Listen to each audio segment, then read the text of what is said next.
আসসালামু আলাইকুম। আজকে আমি আর ফৌজিয়া যাচ্ছি ঘুরতে। আমরা আজকে সকাল থেকে অনেক কাজ করেছি।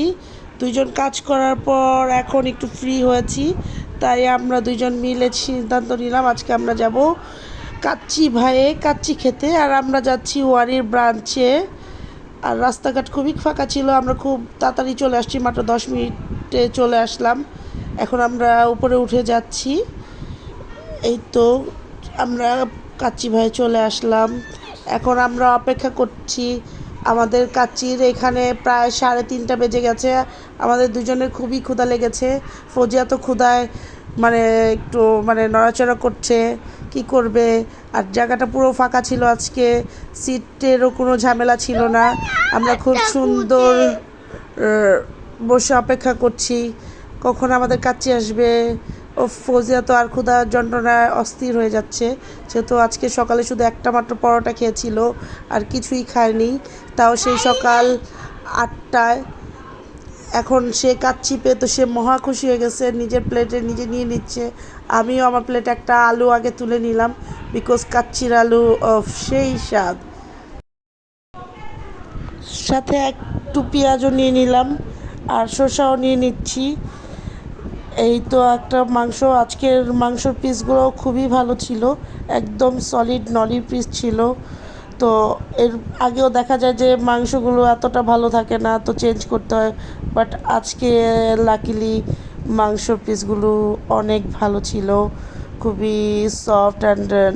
এই তো আমি আজকে আপনাদের দেখাবো যে কাচ্চি আসলে খেতে হয় কি করে। তো প্রথমে আমি একটু আলুটা, এখানে ফৌজিয়া খুব এনজয় করছে। ওর এনজয় দেখে আমারও খুব ভালো লাগছিল যে ও খুব এনজয় করে খাচ্ছে কাচ্চিটা, কারণ এইটা ওর খুব পছন্দ। এই তো আলুটা একটু ভেঙে সাথে একটু পেঁয়াজ, একটু শসা নিব, তার সাথে একটু মাংস ছিঁড়ে নিলাম। এটা হলো পারফেক্ট একটা নলা তৈরি হয়ে গেল। ঠিক এইভাবে আমি পুরো কাচ্চিটা খাই, আর আমার কাছে খুবই ভালো লাগে। এখন এইটার বয়স দিতে গিয়ে আবারও ক্ষুধা লেগে যাচ্ছে, যদিও মানে এত রাতে যাওয়া সম্ভব না আমার। সকালে খেয়ে আসছি, খুবই ভালো লাগছে। মাংসগুলো খুব পারফেক্ট ছিল, ওরও মাংস ছিঁড়তে কষ্ট হচ্ছিল না, আরও খুব এনজয় করে খাচ্ছে আর রিভিউ দিচ্ছে। আর আজকের বোরহানিটাও খুবই মজা ছিল। সচরাচর আমি বাইরের কোনো বোরহানি খাই না, কিন্তু আজকে কাচ্চি ভাইয়ের বোরহানিটা খুব ভালো লাগছে। আর আমি সেই আবার আগের মতো একটু কাঁচামরিচ, পেঁয়াজ, শসা, দেন আলু, অফ কোনো তুলনা হয় না। এই খাবারের সাথে অন্য কোনো কিছুরই তুলনা হয় না।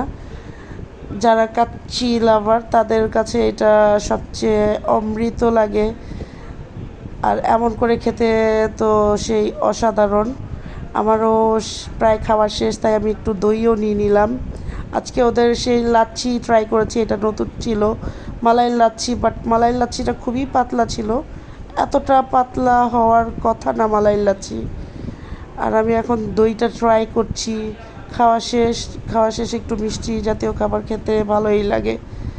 আর সেই মালাই লাচ্ছির কথা বলছিলাম, যেটা খুবই পাতলা ছিল, পেশোয়ারিতে খেয়েছি, ভালো লেগেছে। বাট আমার কাছে মনে হচ্ছে just waste of money. Lassi normal লাচ্ছির মতোই লাগছে, কোনো মালাই লাচ্ছির মতো স্পেশালিটি নেই। তো আল্লাহ হাফেজ, ভালো থাকবেন।